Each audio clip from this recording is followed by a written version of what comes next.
Dans un monde parfait, là où tout le monde est beau et tout le monde est gentil, légèrement faux cul même.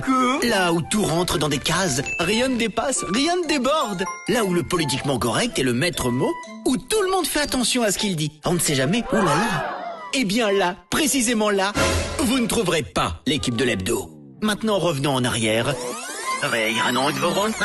Dans un monde qui est loin d'être parfait, là où tout le monde parle comme dans la vie, alors là, oui, ils sont là. Tout le monde est prêt? Alors, bienvenue chez vous, bienvenue dans l'hebdo sur Radio 2M.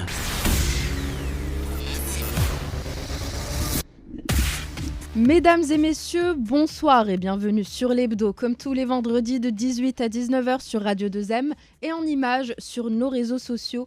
Aujourd'hui, on va parler entrepreneuriat et ça tombe bien parce que le GITEX Africa, le plus grand salon tech et start-up en Afrique, est de retour la semaine prochaine à Marrakech. Ce n'est d'ailleurs plus un secret, l'écosystème des start-up au Maroc a connu une croissance significative ces dernières années, reflétant une dynamique entrepreneuriale en plein essor. On saisit donc l'occasion pour vous présenter deux de ces jeunes entreprises innovantes qui secouent le Maroc d'aujourd'hui en alliant technologie et modèle économique original. Nous allons ainsi recevoir les créateurs de deux startups qui évoluent dans des domaines complètement différents, l'une dans les parcours d'apprentissage et l'autre dans le recyclage du plastique.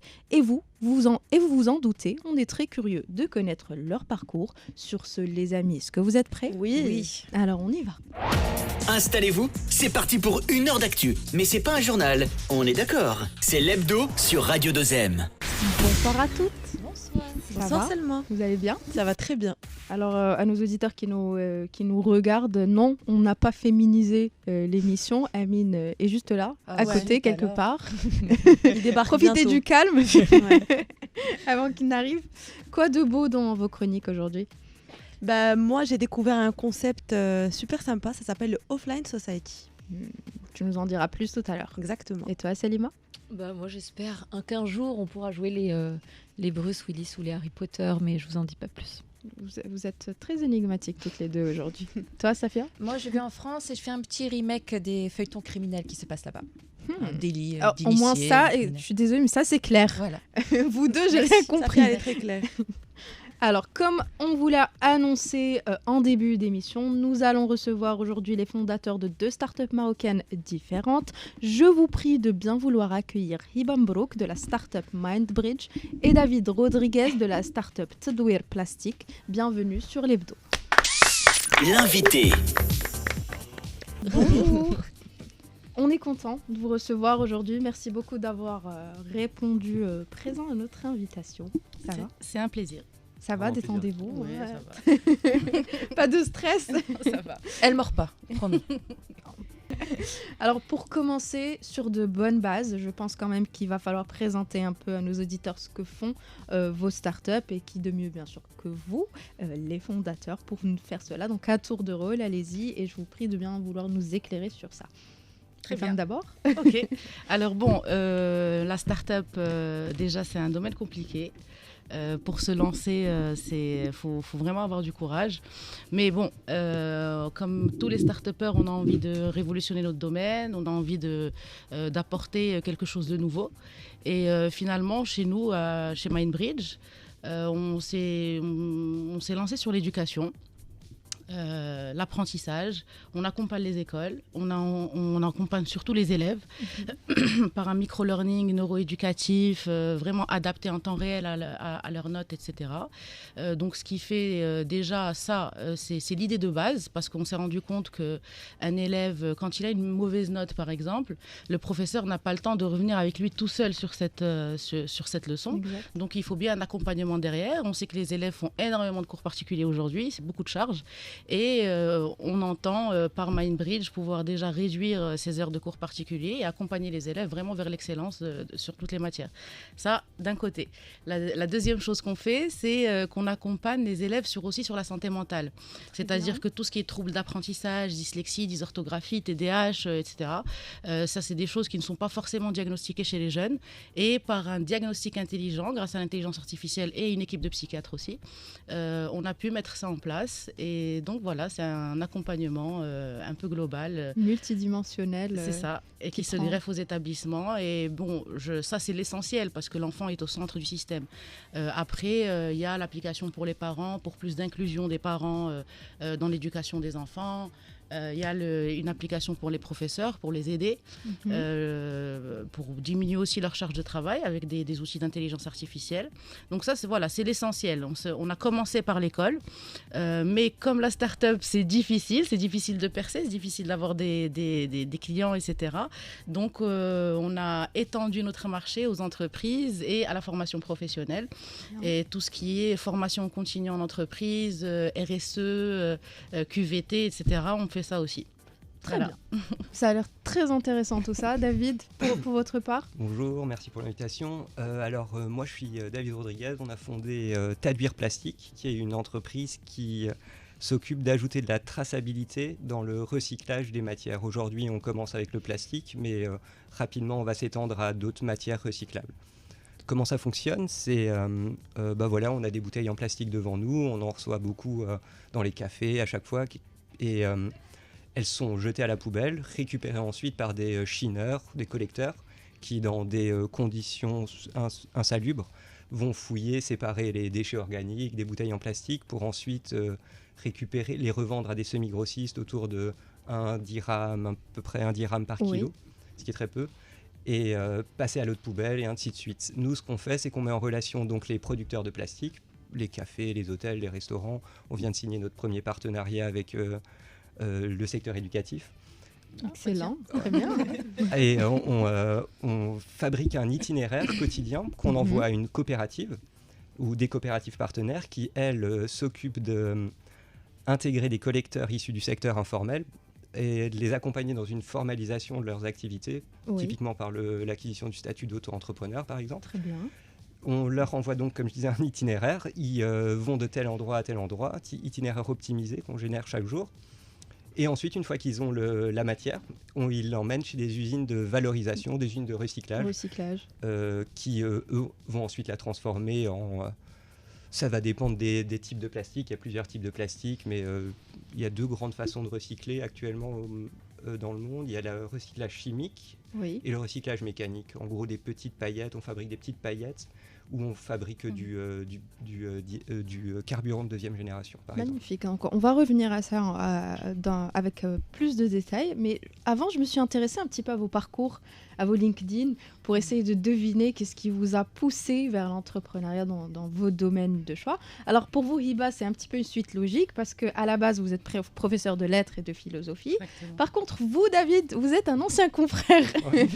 Vous êtes photojournaliste. Que s'est-il passé? Et vous passez de ça à ça, donc...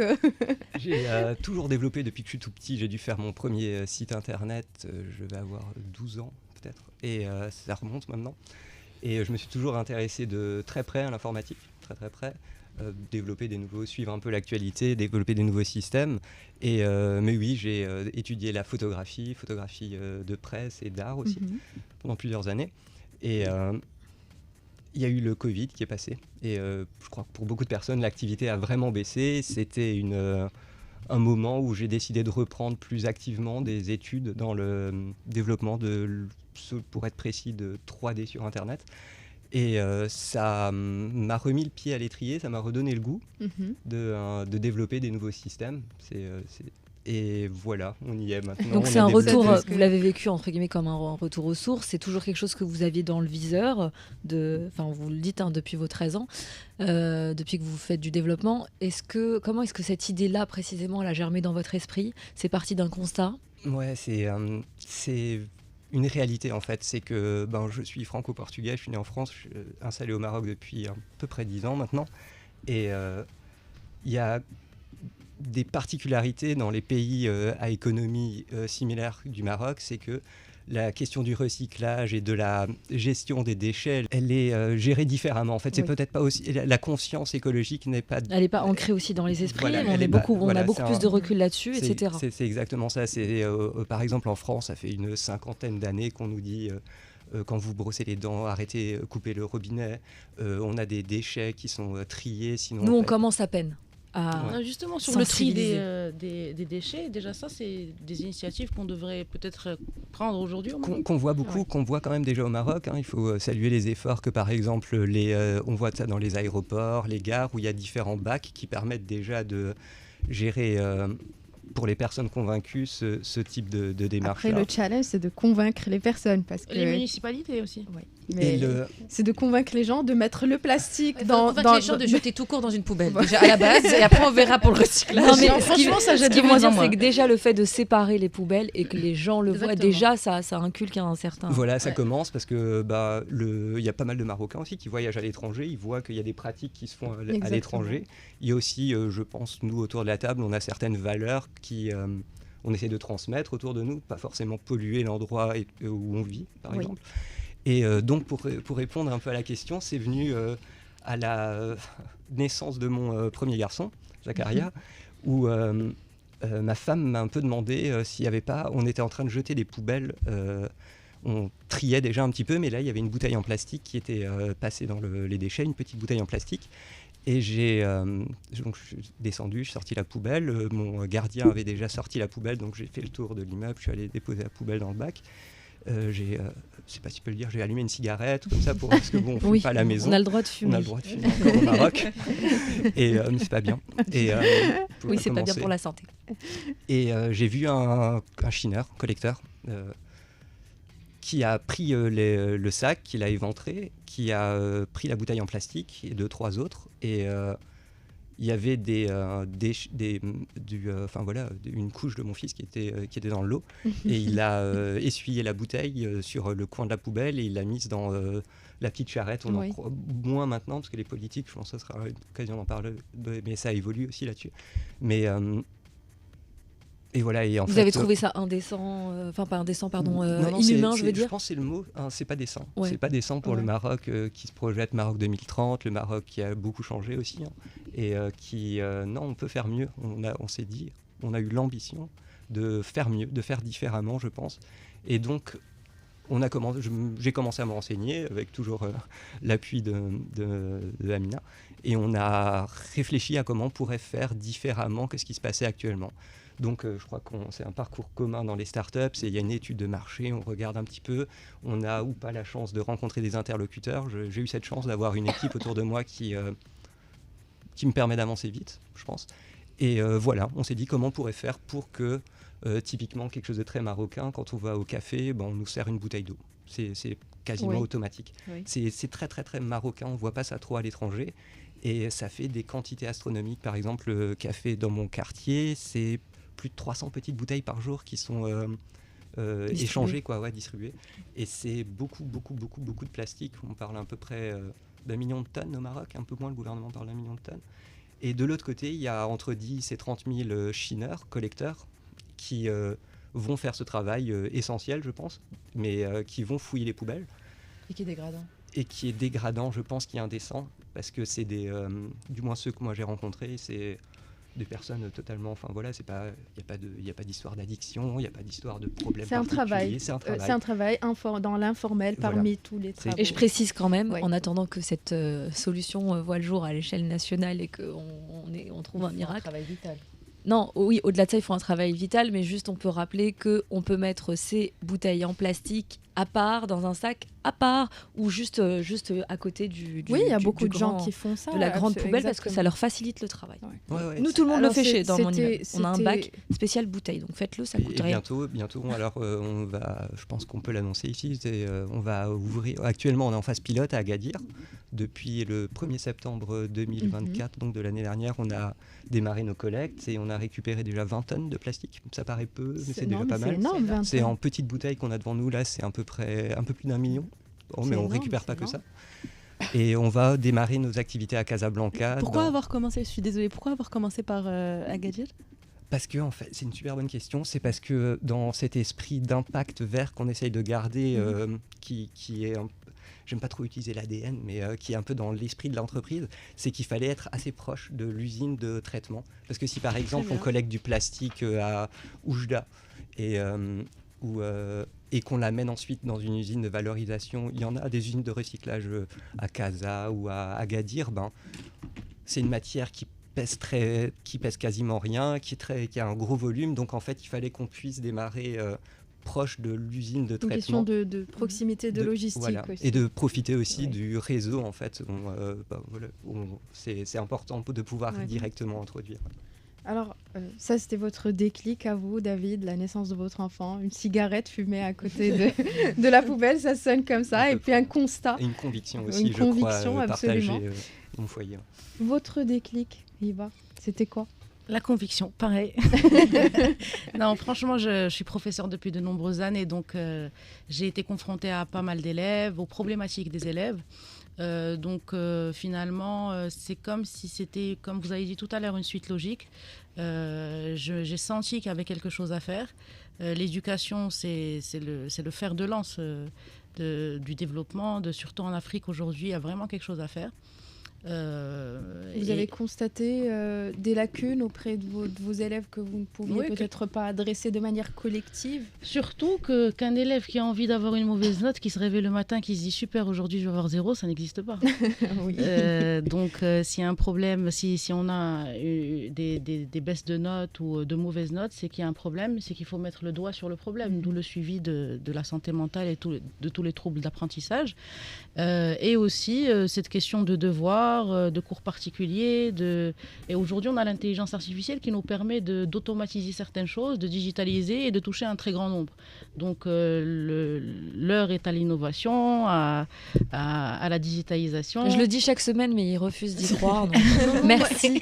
Moi, clairement, merci. fallait l'inventer. je vais vous interrompre pour vous citer. Parce qu'on a un monsieur ici qui s'appelle Amin Rahmouni qui n'est pas du tout fan d'intelligence Qui est artificielle. anti- Non, mais je pense j'avais que lu une il nous tribune écoute pas, voilà, que vous regarde, il avez est écrite pour un concentré là média sur son confrère. téléphone. Preuve qu'il nous écoute pas. Oui, il nous écoute. Ouais, absolument. Il nous écoute toujours. Mais c'est dans une tribune pour un média confrère que vous avez écrit. L'IA, c'est comme quand ta belle-mère débarque. Elle s'occupe des enfants. Elle cuisine des plats plus délicieux les uns que les autres. Mais quand ta compagne t'annonce qu'elle ne repart plus, tu as une sueur froide. Donc, en fait, pour vous, l'IA, elle est là pour rester. Autant en profiter, c'est ça. Bon, j'avoue, c'est sur un ton un peu sarcastique, mais c'est vrai qu'on a du mal. Il y a toujours une petite résistance au changement. Je le vois aussi au niveau des établissements.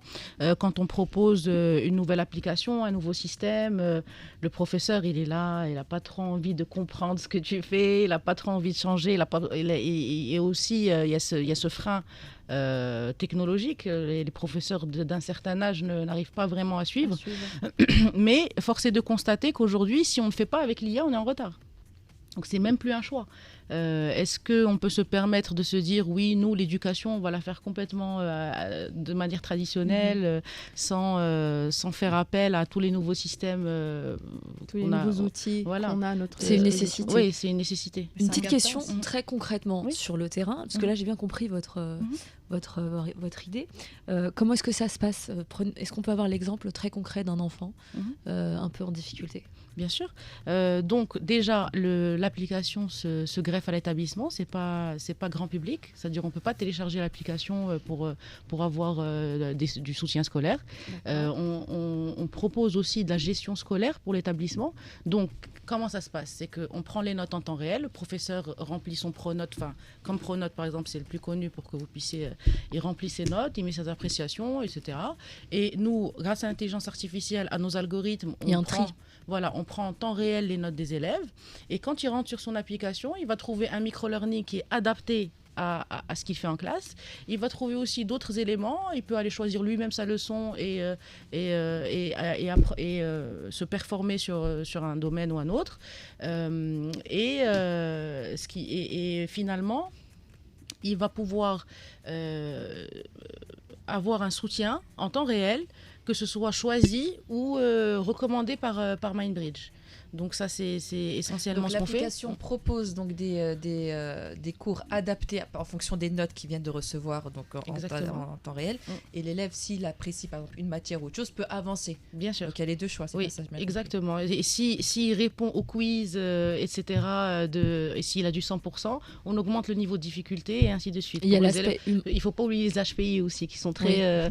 on voit que les troubles peut-être aident, mais les HPI aussi, ça cause problème. Vous pouvez nous dire c'est quoi les HPI? C'est les hauts potentiels intellectuels. Voilà. Et il faut aussi les diagnostiquer. C'est-à-dire que c'est des élèves qui tombent facilement dans l'ennui et qui deviennent parfois assez perturbateurs parce qu'ils ne s'intéressent plus. Ils ne sont pas assez Voilà. stimulés. Et à quel moment Exactement. le volet humain intervient? Parce que vous avez dit tout à l'heure que vous travaillez, vous collaborez avec des psychologues, des coachs, Oui, Donc, des psychiatres. des psychiatres, pardon. Oui. Et à quel moment ils interviennent justement? Alors les psychiatres, ils ont mis en place le système avec nous, c'est-à-dire qu'on a pris les DSM psychiatriques, etc., reconnus mondialement. On a rentré les tests psychologiques que les professionnels font, Ok. mais en physique normalement, et on a fait en sorte de les transformer en autotests que l'enfant peut faire. Mais quand l'enfant fait le test, il ne sait pas qu'il est en train de faire un test cognitif, c'est-à-dire que c'est vraiment ludique. D'ailleurs, il y a tout un système de gamification, etc., pour pousser l'enfant à faire son micro-learning. Et finalement, les leviers de ces tests-là, c'est il y a un formulaire pré-rempli pour les parents sur l'application. Par exemple, un D'accord. parent peut nous dire mon enfant n'arrive pas à se concentrer. Et bien, quand il coche sur ce point-là, et bien, ça déclenche automatiquement le bon test et on constate ou pas qu'il doit y avoir un suivi réel avec un professionnel. D'ailleurs, même dans l'application, on propose la téléconsultation avec les pédopsies, les orthophonistes. Donc c'est vraiment une approche complète. les psychomotriciens. C'est un sacré Ouais. boulot question développement avec Ouais. tout ça. Ah oui, ça a été énormément de sacrifices, de réflexion déjà pour poser un système qui marche, qui donne vraiment des résultats. On s'est aussi beaucoup basé sur la neuroéducation parce qu'aujourd'hui l'imagerie du cerveau nous propose vraiment certaines choses. Elle nous dit voilà comment ça se passe pour l'apprentissage, etc., etc. Donc finalement ça remet en question même la pédagogie quand on est en tant que professeur. On s'est dit bon, ce qu'on faisait c'était vraiment pas la meilleure manière Justement, quelle d'inculquer est à chaque l'information. fois la réaction des établissements d'enseignement quand ils sont face à votre proposition? Alors, Ils réagissent comment? il y a deux catégories. Il y a ceux qui sont Enthousiastes. voilà, à la page. Et... Il y a une réticence? Ouais, bien sûr. Ouais. Qui entendent parler qui connaissent la neuroéducation, qui sont sensibilisés à ça, qui sont très contents finalement d'avoir un suivi pour leurs enfants, pour leurs élèves, qui prend en considération la neuroéducation et la psychiatrie, le suivi de la santé mentale. Il y en a d'autres qui se disent bon, est-ce que ça sert vraiment? Ancré dans les vieilles manières. Ouais, voilà. Est-ce que ça va pas me chambouler mon école? Est-ce que voilà, donc il y a une petite résistance Ça au va pas me changement. faire plus de travail. Exactement. Je suis désolée, on est obligé de Ah là là, je la passer poserai à une après. chronique. C'est ma On va vocation, sortir mais un c'est petit stylo. peu du cadre de vos startups. Alors bon, vous êtes franco-portugaise, c'est ça? J'imagine que vous avez suivi. Hiba, est-ce que vous avez suivi les péripéties juridiques en France? Ah oui, bien sûr. Il y en a eu beaucoup. Quand on entreprend, il faut tout savoir. C'est une très bonne, c'est un très bon conseil, ça. Eh bien, justement, Safia nous emmène aujourd'hui en France, où l'ambiance est devenue digne des meilleurs podcasts de vrais crimes, des péripéties juridiques à ne pas en finir. Voici un remake de Safia, c'est le dérapage contrôlé. Quand elle part en live, difficile de la contrôler. Dérapage contrôlé avec Safia. Ces derniers temps, la France est devenue un remake de feuilleton juridique. J'ai l'impression qu'on en est, comme tu as dit, Selma, dans une émission, un podcast qui parle d'affaires de justice qui défraient la chronique. Ça a commencé avec l'affaire Gisèle Pellico. Son mari l'avait droguée à son insu et l'a donnée en pâture à des centaines d'hommes de tout âge et de toutes CSP confondues, dont 46 ont été reconnus coupables de viol aggravé. Son calvaire a même été filmé. Ça nous fait réfléchir à deux fois avant de se faire passer la bague au doigt. Ensuite, l'affaire Betaram. On reste sur les violences sexuelles, cette fois-ci sur des élèves et par des religieux, et on glisse même vers la politique avec le Premier ministre François Bayrou qui est mis en cause. Il était au courant quand il était ministre de l'Éducation. Oui, mais non, enfin même lui n'a pas l'air de s'en rappeler, mais il sera entendu le mois prochain par une commission d'enquête, histoire de lui rafraîchir la mémoire. Bref, autre affaire avec laquelle on monte d'un cran, celle de Sarkozy/Kadhafi, sur les soupçons de financement par la Libye de la campagne présidentielle de l'ex-président français. Des affaires dignes de House of Cards, la série américaine qui parle des dessous de la politique. Une série que j'ai adorée d'ailleurs, avec un talentueux Kevin Spacey dans le rôle principal. Pourquoi s'est arrêté déjà cette série? Ah oui, c'est vrai, il a été renvoyé pour accusation de harcèlement sexuel. Bon, après tous les noms qui sortent ces derniers temps, ça fait froid dans le dos. Outre-Atlantique, on a P. Diddy avec ses 1000 bouteilles d'huile pour bébé. En France, la liste des condamnations ne fait que s'allonger. Même l'abbé Pierre y figure, s'il vous plaît. Si les femmes dans le monde avaient vraiment confiance en la justice et pouvaient parler sans être mises sur les bancs des accusés, c'est certain qu'on en aurait des dizaines par jour. Je dérape, mais moi, au moins, je me contrôle et je n'ai pas affaire à la justice. Enfin, je touche du bois. Revenons à Sarko. Clap de fin cette semaine du procès. Les avocats de l'ex-chef d'État ont plaidé sans surprise la relaxe et le parquet national financier réclame 7 ans de prison, 300 000 € d'amende et 5 ans d'inéligibilité. Et si vous ne comprenez pas grand-chose à cette affaire, demandons à sa fille. Bah c'est quoi le problème avec lui alors? Bah je sais pas, c'est juste des gens qui inventent des trucs juste pour... T'es jaloux quoi. Kadhafi, arrêtez de me saouler avec ce mec s'il vous plaît.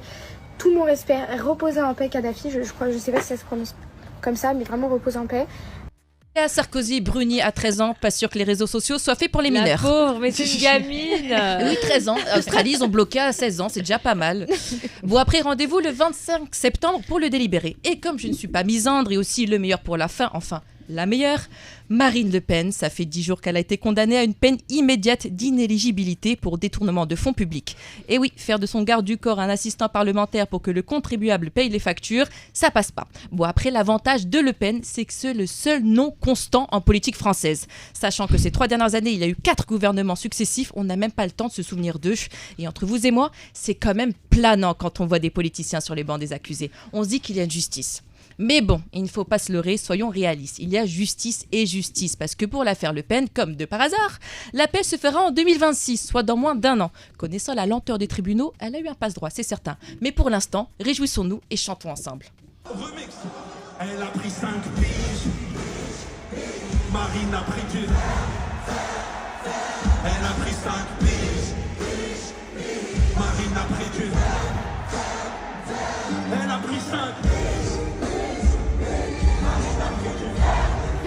Bon, elle est bien pour relancer sa carrière à la fouine. Excellente chronique, comme d'hab, franchement. Merci. Les amis, si on continue à parler de ça, Salima va oublier sa question. Donc Oui, Non, elle a noté. Deux parcours de vie. Deux parcours de vie complètement différents. Donc 2 idées complètement innovantes et complètement différentes. Mais vous avez un défi commun, un objectif commun. Tout à l'heure, vous parliez justement du fait de convaincre les établissements scolaires. Comment est-ce que vous, dans vos parcours dans vos idées respectives, dans vos ambitions, comment est-ce que vous pouvez faire en sorte que vos projets deviennent tentaculaires? Parce qu'il faut qu'ils deviennent tentaculaires faut pas que ça reste à petite échelle. Le Maroc cherche la licorne, non? C'est sûr qu'on aimerait peut-être, lui et moi, c'est sûr, être les licornes la première licorne marocaine. En tout cas, déjà, il y a une grosse difficulté, la vérité. C'est que l'entrepreneur, quand il crée sa start-up, il est peut-être expert dans son domaine ou peut-être même pas. Il a un domaine d'expertise parfois, mais il n'est pas comptable, il n'est pas marketeur, il n'est pas financier. C'est-à-dire que quand on crée une start-up, les budgets sont tellement serrés, l'équipe est petite au début, etc. C'est-à-dire qu'on finalement, on arrive sur un... Il faut être un couteau suisse. Exactement, il faut être un couteau suisse. Et là est la difficulté. Il faut prendre stratégiquement les bonnes décisions sur tous les volets. Et parfois, on fait des erreurs. C'est d'où l'importance d'être bien accompagné quand on est une start-up. Et il y a aujourd'hui des aides étatiques, comme dans le cadre du Maroc Digital 2030 ou d'autres initiatives qui permettent finalement d'accompagner les start-upers. Et il ne faut pas hésiter à le faire. Il ne faut pas croire qu'on peut y aller tout seul, y aller, c'est pas possible. Donc il y a cette difficulté-là. Après, rapidement, par exemple, chez Mindbridge, on a l'ambition d'être un des leaders dans les techs à l'échelle mondiale. Rien que ça. Excusez du peu. Donc il faut s'en donner les moyens, il faut chercher des investisseurs, faut peut-être des business angels ou voilà, faut vraiment essayer. Et vous, de... David, quelles sont les portes que vous voudriez enfoncer? On aimerait bien une présence nationale avant Maroc 2030, c'est un objectif pour nous. Maroc 2030, la Coupe du Monde ici, c'est beaucoup de choses au Maroc tournent autour de ça. Le fait que je sois portugais, ça aide aussi. Oui. Sont particulièrement concernés. Vous allez soutenir qui, le Maroc ou Portugal? On a droit à un joker, je ne sais pas si... Vous avez le droit à un joker. Généralement, on me demande plus si je supporte la France. On peut noter que vous êtes marié à une Marocaine? Oui, on peut noter. Donc Donc ça va être la guerre à la maison. Non mais joker. On regarde les films, on regarde les matchs ensemble. Mais pour rebondir un peu, oui, c'est vrai qu'il y a des clusters, il y a des incubateurs au Maroc. Nous, on a été incubés par le PNUD. Premier corps du PNUD Programme des Nations Unies pour le développement humain. Et tout de suite, en parallèle, on a aussi été incubé par le cluster ENR. Et on a pu bénéficier, c'est assez récent, on a eu la confirmation qu'on avait, enfin pas confirmation, on a bénéficié en fait de la subvention Tamwilcom, qui est quand même un organisme qui permet de peut-être combler le Maroc à, l'économie du Maroc, je crois avoir lu chez un de nos confrères, c'était 70 millions de dollars qui ont été investis l'année dernière. Tamwilcom, qui est quand même une institution publique marocaine, donc à l'attention de nos auditeurs qui peut-être hésiteraient, oui. L'État est là aussi. Qui est assez exigeant dans ce qu'il demande, je pense, mais qui accompagne, et voilà, en fait, nous... exigeant de quelle manière ? Dans la paperasse. Ils vont pas soutenir tout le monde. Voilà. Bien sûr, en fait, c'est ça. C'est ça. Ils vont. Je pense qu'il y a eu peut-être une période où c'était un peu open Est-ce que bar. Vous pensez que pour vous, c'est peut-être trop serré ? Les conditions sont peut-être trop serrées pour une start-up qui débute. C'est l'épargne des Marocains, c'est normal qu'elle soit pas employée je pense, c'est un avis personnel totalement, bien sûr. Ça n'a rien à voir avec plastique, mais je pense que c'est normal qu'on demande des comptes. Nous, on nous demande par exemple la subvention, on va devoir justifier différentes tranches de comment on l'utilise précisément. Mais c'est légitime, c'est des milliards qui sortent. Je pense que c'est encore une fois, c'est de l'argent du Maroc, quoi. C'est normal que... Après, moi, il y a un petit bémol, c'est sur la communication de ce genre d'aide et de conventions parfois, etc.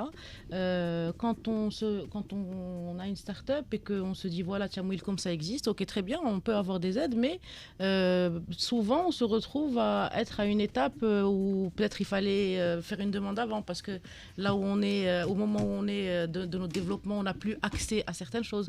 Donc ce qui fait la communication autour de ces démarches, elle n'est pas claire. Ouais.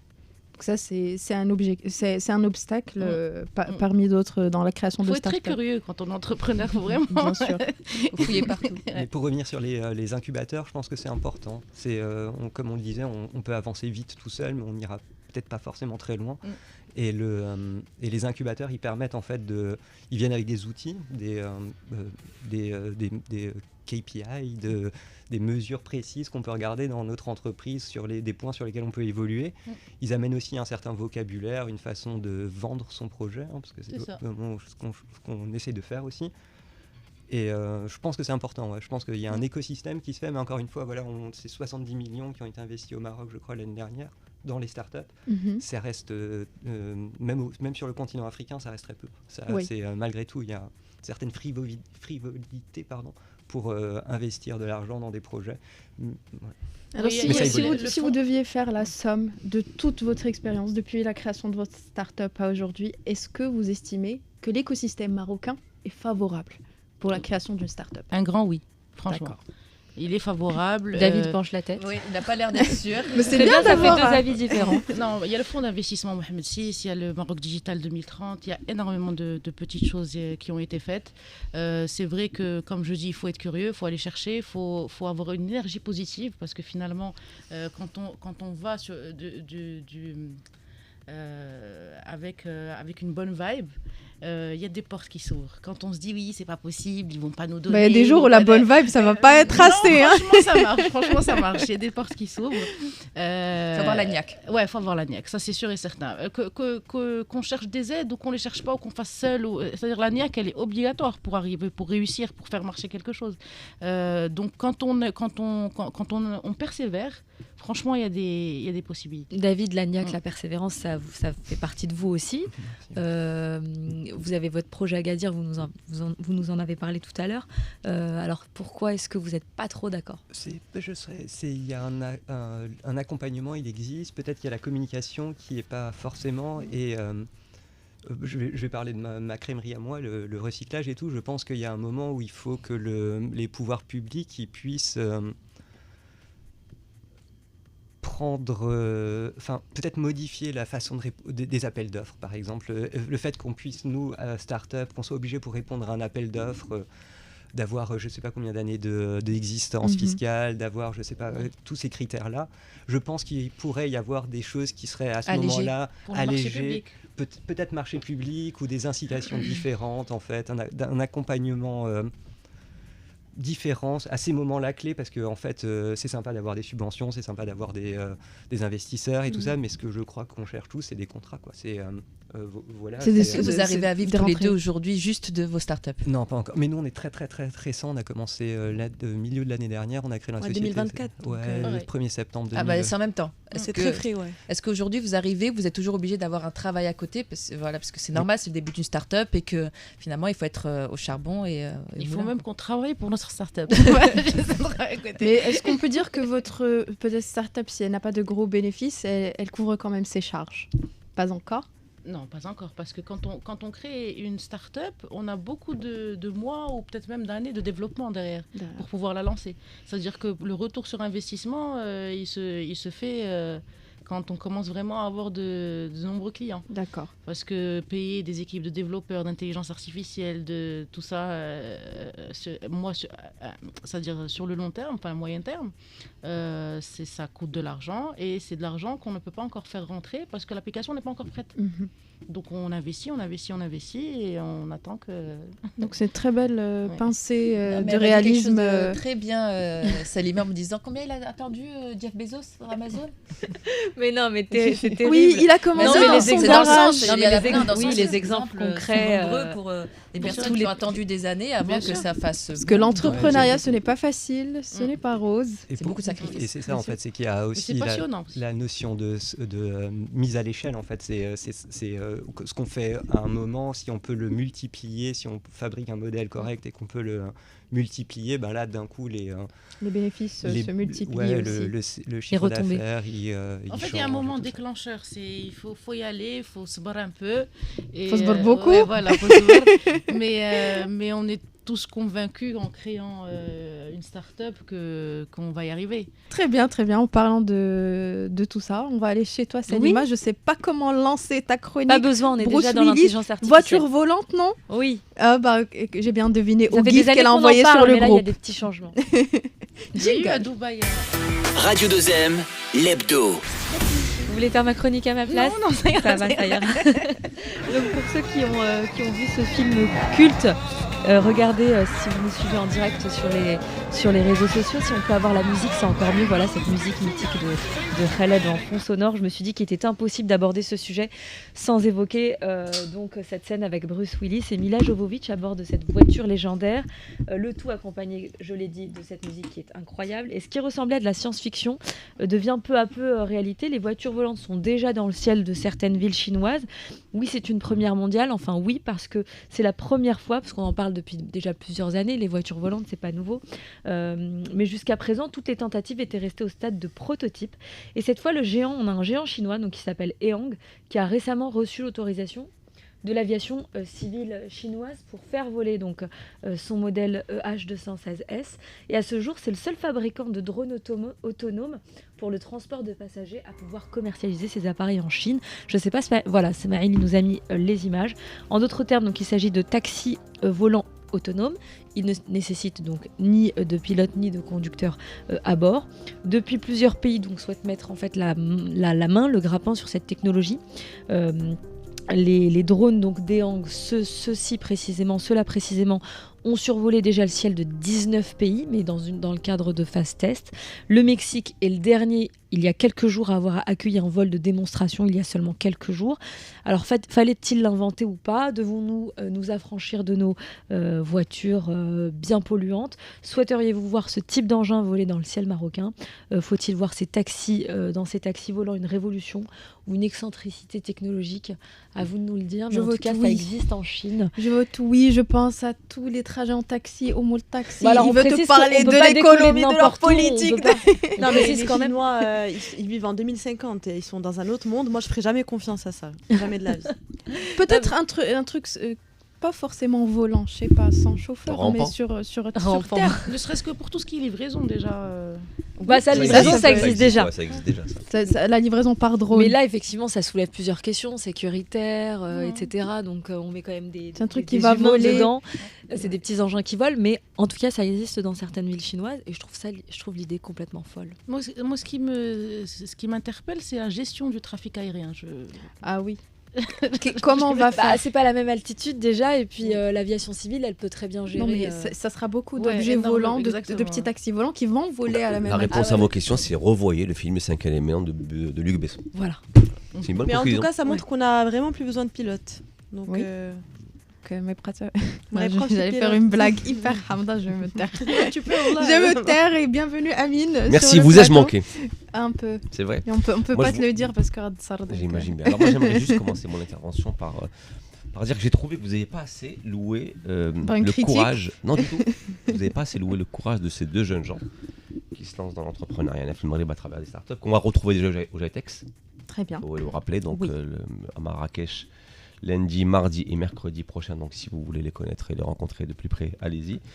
Ils sont très accueillants dans leur façon aussi de présenter leur projet. Et moi, j'aimerais juste déjà les féliciter et saluer leur courage, parce que dans un environnement, le nôtre, où je trouve qu'il est déjà très difficile d'entreprendre, même quand tu n'es pas une start-up, ça doit être encore 2 fois plus quand tu es une start-up. Et ils ont des idées innovantes, comme beaucoup d'ailleurs. Ils les vendent bien. Et je pense que s'il y a des gens qui méritent bien qu'on les accompagne, c'est bien ce genre de jeunes gens. Et franchement, je vous souhaite toute la réussite du monde, parce que Merci ce que vous beaucoup. faites est très bien. Vraiment, je le dis du profond de mon cœur. Il a pas fait de chronique, donc il est venu un peu flatter. Si j'ai fait une chronique, tu veux que je la récite? Sur chronique, c'est sur tu veux leur faire un câlin? Non, Tant que t'y non, es. non, je vais faire une chronique sport. Je peux Non, mais faire c'est une vrai que chronique c'est sport. important de Lettre d'amour. saluer la C'est important, démarche. la démarche, elle est. Ouais. Bon, on est rentré vite Non, dans mais le vif du sujet. Qu'est-ce que vous faites? Qui êtes-vous? Merci, au revoir. Ouais, il faut- Mais bon, mais déjà. Non, il y a des sujets Juste où que vous le fassiez. j'anticipe qu'il y aura beaucoup de Voilà, questions. juste que Donc vous le J'aurais fassiez. dû le C'est laisser déjà- sur le canapé. Créer Depuis que tu as mis tes pieds sur le plateau, tu étais dans la start-up, critique. c'est- Mince alors. Pas, je salue. Oui, c'est bien. Voilà. Et tu critiques indirectement le travail de Salma et le nôtre. Mais du tout, je dis juste que vous avez oublié de Non, non. saluer. C'est pas grave. On t'aime comme tu es. Je Me sais regarde pas comme ça, t'as critiqué mon travail, ça. Et donc au GITEX, vous allez rester donc tout au long du salon. Vous allez aller au contact des gens. Comment est-ce que vous appréhendez un peu ce rendez-vous ou pas Et du surtout, tout? vous en attendez quoi, très Voilà. précisément, de cet événement? J'y vais. Ok. Écoutez, le GITEX, c'est surtout pour faire des contacts, c'est du networking, pour rencontrer aussi les concurrents directs, et peut-être un peu indirects aussi, pour voir ce qu'ils font, où est-ce qu'on en est par rapport aux autres. Est-ce que des fois, pourquoi pas imaginer des fusions quand ça peut apporter quelque chose à l'un et l'autre? Des partenariats. Exactement. Et aussi des investisseurs. Donc Des ça, investisseurs, vous en entendez quoi? C'est principalement ça. Et vous, Bien sûr, David? bien sûr. Nous, on a la chance d'avoir été sélectionnés pour le JTEX 200. Donc, on a Sympa. un pod, le 24H24, venez nous voir.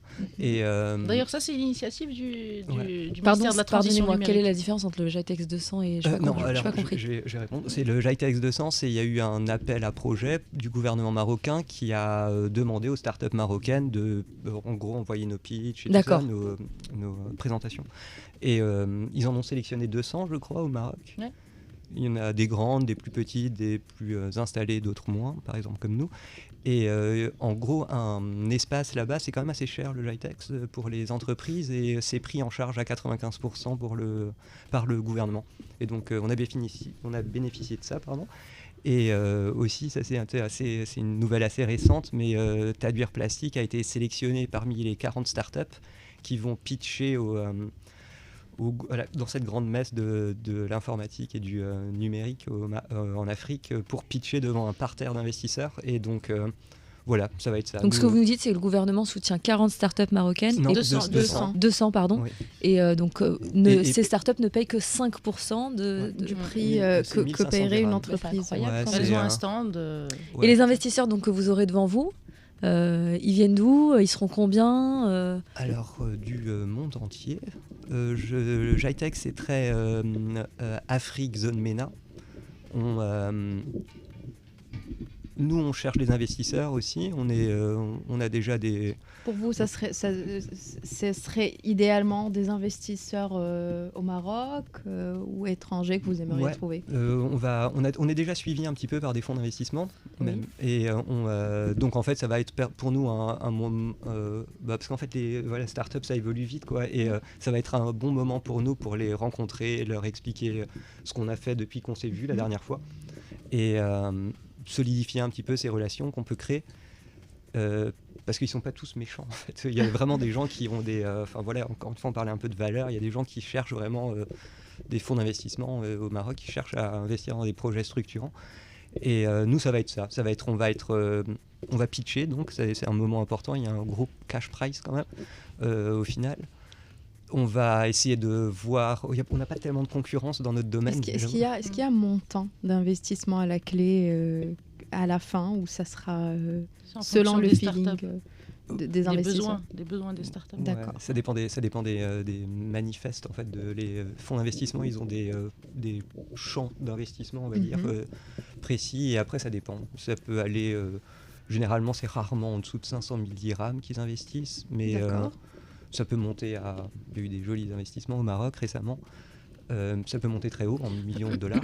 Et après, la contrepartie, quand on dit investissement, il y a donc prise de participation, et c'est souvent à ce moment-là que tu peux négocier un petit peu ou faire valoir en fait ce que tu as déjà fait, et pourquoi maintenant ça coûte un peu plus cher de venir investir chez nous que si par exemple on était venu au début, au tout début. Ouais. C'est aussi le challenge de la start-up, parce qu'il faut beaucoup d'investissement de départ. Il faut 5, 10, 15, 20 millions de dirhams pour pouvoir vraiment percer et arriver aux objectifs. C'est la particularité de la start-up aussi. Après, il y a d'autres stratégies, sans m'opposer, mais il y a d'autres stratégies. Tu peux bootstrapper, en fait, tu peux décider de pas forcément vouloir, dans notre cas, avoir une couverture nationale instantanément. Nous, on est encore dans une phase pilote à Agadir, on arrive dans une phase pilote à Casablanca. Mais de manière ultime, c'est vraiment de vous étendre au niveau national. Ça sera le cas. C'est l'objectif Afrique ultime. aussi. Et ensuite Afrique. On a déjà des premiers contacts avec des pays subsahariens, d'Afrique subsaharienne, avec lesquels on espère pouvoir travailler. Et donc il y a vraiment plusieurs stratégies pour l'accès, le développement, quoi. D'ailleurs, j'ai remarqué que c'est un point commun un petit peu chez les startups marocaines aujourd'hui, c'est finalement ce développement sud-sud. Oui. Il est plus naturel dans l'absolu. Oui, il est plus naturel, et puis même il est plus justifié économiquement parlant. Exactement. On a cette idée on va pas nous attendre au nord. Culturellement, on avait beaucoup tendance à vouloir se développer vers le nord pour réussir. La réussite, c'était le nord. Mais aujourd'hui, chez Mindbridge et chez vous aussi, il me semble, l'objectif, c'est vraiment l'Afrique. Je pense qu'il y a aussi énormément plus plus d'opportunités, surtout pour vous. Bien sûr. Et les réalités sont... les pays de l'OCDE ont des réalités différentes, socio-économiques différentes, même si elles sont quand même assez variées sur le continent africain ou dans la zone MENA, mais dans la problématique de la gestion des déchets domestiques, c'est ce qu'on fait. C'est assez similaire entre, par exemple, le Maroc et d'autres pays qu'on peut trouver sur le continent. Surtout, c'est tout un continent d'opportunités. Donc, quand on parle aussi de création d'entreprises, on parle aussi de création d'emplois. Donc, j'ai commencé par vous, David. Je l'ai lu sur votre site. La création d'emplois, c'est décent. C'est l'un des objectifs de votre start-up. Je vais vous demander, comment est-ce que vous définissez un emploi décent? On va passer cette question. Je la trouve très bonne. Ah, ça. Répondez, s'il vous plaît. Dans notre cas précis, est-ce que quelqu'un autour de cette table voudrait fouiller des poubelles pour gagner 1 dirham par kilo de plastique? Et est-ce qu'on accepterait d'avoir... c'est des populations vulnérables, c'est des populations qui sont souvent illettrées, c'est une réalité. Et c'est des populations qui n'ont pas accès au capital, par exemple, pour s'acheter par exemple une charrette ou une petite moto, quelque chose comme ça. N'ont pas accès à la couverture sociale, à la retraite, à tout ce que le Maroc offre aujourd'hui à un salarié ou à un entrepreneur normal. Et donc participer plutôt, parce que c'est ambitieux, mais participer à la formalisation de personnes qui travaillent déjà, de mettre en avant leurs compétences, de leur offrir de nouveaux outils aussi, de leur permettre techniquement, actuellement, un collecteur, un chineur, quelqu'un qui fouille les poubelles, il va récupérer peut-être 50 kilos, on va dire, et pas que de plastique, de tout, les ferrailles. On voit, je parle avec les mains, pardon, mais on voit les charrettes qu'on pousse, quoi. Et nous, avec notre système, en optimisant les itinéraires, en disant à tel gars d'aller à tel endroit, à tel endroit, à tel endroit, on peut monter jusqu'à 250 kilos. Et donc, en fait, on propose aux gens au lieu de fouiller des poubelles et encore une fois, au petit bonheur la chance, espérer trouver, que ça soit la journée où j'ai sorti mes poubelles, ou toi, Salima, t'as sorti tes poubelles plastiques, du coup, les trier. Nous, ce qu'on lui dit, c'est voilà, quelqu'un a déjà fait l'effort, quelqu'un a conscience du problème, quelqu'un a fait l'effort, et toi, tu as juste à y aller. Et c'est des gens qui sont. On a des tenues, ils ont des tenues plutôt propres. Ils sont bientôt équipés de triporteurs électriques. C'est important pour nous, puisque de plus en plus,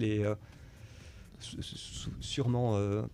Pour plein de raisons, je veux dire ça comme ça, mais il y a des zones où les chineurs avec leurs charrettes tractées par un animal n'ont plus accès. Et donc, ils n'y ont plus accès, donc la matière, elle reste là-bas, elle est mal triée, et eux, ils peuvent plus, ça leur coupe souvent, par exemple, je pense à Tarazout Bay, où c'est pas possible, je pense au centre-ville de Casa, où on n'en voit plus, en fait, de charrettes tractées par des animaux. Et donc, oui, offrir un outil de travail, enfin, proposer plutôt un outil de travail correct, décent. Revaloriser, en fait, parce qu'il y a une image autour des personnes qui fouillent les poubelles aujourd'hui, qui est... Très rapidement, vous n'allez pas mettre du coup hors circuit tous ces chiffonniers qui exercent aujourd'hui, vous allez travailler avec eux? On les intègre. On espère travailler avec le maximum de chiffonniers possible. Déjà existants. Okay. Parce que le chiffre... C'est pas l'idée d'en faire un nouveau métier pour d'autres personnes qui aimeraient? C'est un métier, en fait, si vous voulez, on peut se comparer un petit peu, on peut citer des marques, on est un petit peu le Glovo inversé, ou Uber inversé, ou Karim inversé, ou je sais pas, pour en citer 3. C'est... au lieu d'aller VTP, plastique au lieu de...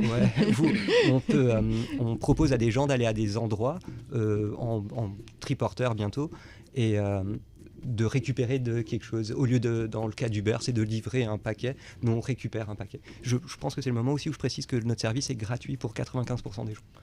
La plupart des entreprises, restaurateurs par exemple, avec qui on fonctionne, ils ont juste à s'inscrire en gros. Vous offrez aussi des services aux particuliers? Bientôt, oui. C'est particulier aussi. Ouais. Très bien. Très bonne question. Merci. Merci de ne Ils pas vont façonner le métier de chiffonnier. Tu te rends compte, il va avoir un nouveau visage, ce métier. Incroyable. Pourquoi pas? Il nous reste quelques minutes. Le temps nous rattrape. Donc si vous ne savez pas quoi faire ce week-end, Rimel est là avec un nouveau concept qu'elle a essayé pour nous. C'est le Offline Society, c'est ça? Exactement, ouais. Et on l'écoute dans Week-end en Culture. Week-end en Culture. Du coup, juste avant de vous dire à quoi ça ressemble Offline Society, je fais déjà un petit tour de table. Est-ce que vous seriez capable de vous passer de vos téléphones 3 heures chrono? Oui. Non. Oui. Franchement, oui. Oui. J'aurais l'impression d'avoir perdu un gosse, mais... mais pour Amine, c'est non. C'est impossible. Et ben, c'est le défi que je me suis lancé et que lance Offline Society. C'est un concept vraiment original qui a déjà séduit à l'étranger et qui s'installe maintenant au Maroc depuis quelques mois.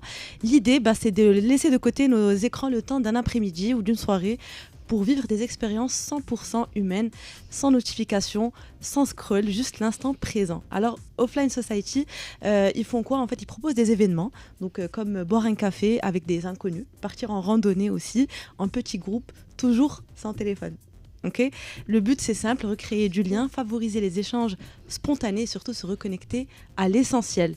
Et du coup, la semaine dernière, j'ai tenté l'expérience. Donc, on était une 20aine de personnes, tous inconnus les uns pour les autres, réunis dans un café, au programme, discussion, jeux de société, coloriage aussi.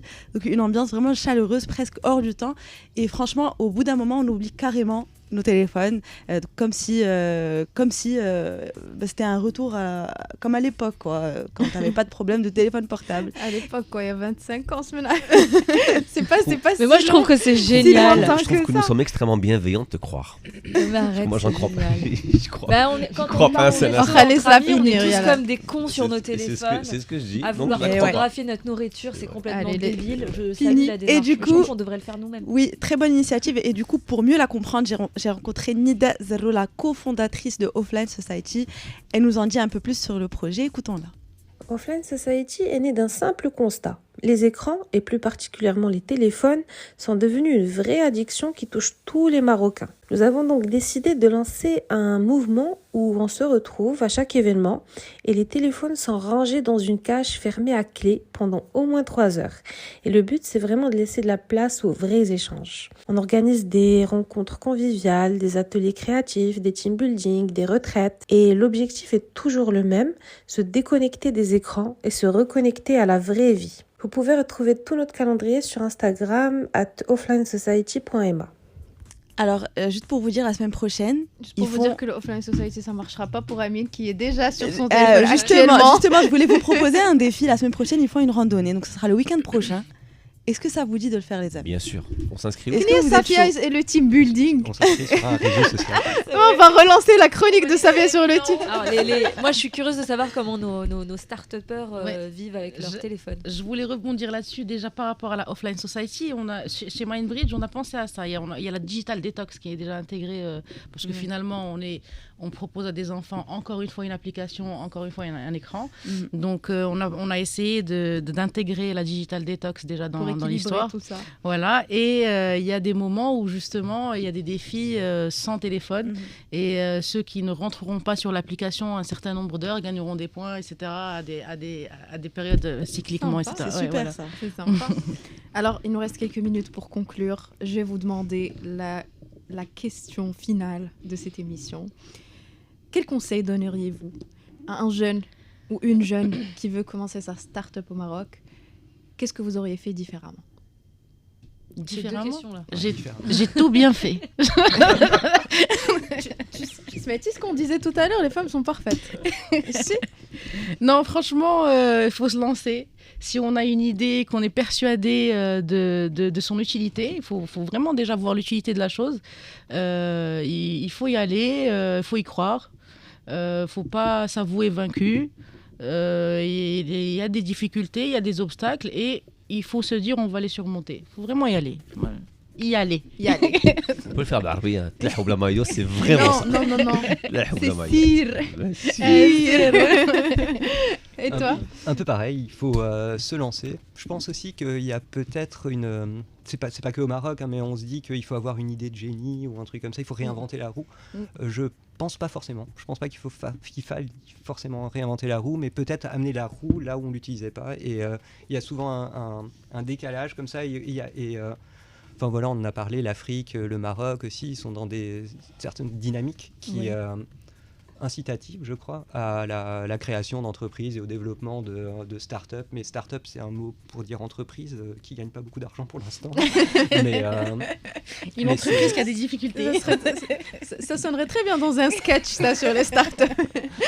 Mais l'idée, c'est ça, oui, il faut se lancer et il ne faut pas hésiter à toquer aux portes. Il y a des incubateurs, il y a des... Il y a des ressources. Il y a des ressources faut croire en naissantes, mais voilà. Et après, il faut croire dans son idée. Il y a des oiseaux de mauvais augure aussi qui vont vous montrer pas mal de points qui ne fonctionnent pas dans votre système et faut l'accepter et travailler dessus. Et après, en tout cas, c'est très formateur de créer une start-up, franchement. On est obligé de s'intéresser à tous les domaines, à tous les volets d'une entreprise et on en sort grandi. Merci beaucoup. Sur ces mots, je n'ai rien de meilleur au Jaitex. Oui, rendez-vous à partir du lundi. Si vous voulez rencontrer nos deux invités du jour, je rappelle, c'était David Rodriguez de la start-up Tadwir Plastic et Hiba Mabrouk de la start-up Mindbridge. Ils seront au Jitex. Amine, pourquoi le Jitex? Lundi, mardi, mercredi prochain. Exactement. Et votre fameux pitch, c'est quand? Lundi à 15h45 de mémoire. Très bien. Merci de nous avoir reçus, c'était vraiment agréable. Merci à vous, Merci beaucoup. On a passé un bon moment avec vous et nous on vous retrouvera la semaine prochaine avec un nouveau sujet, de nouveaux invités. Merci beaucoup. Salut. Merci, bravo.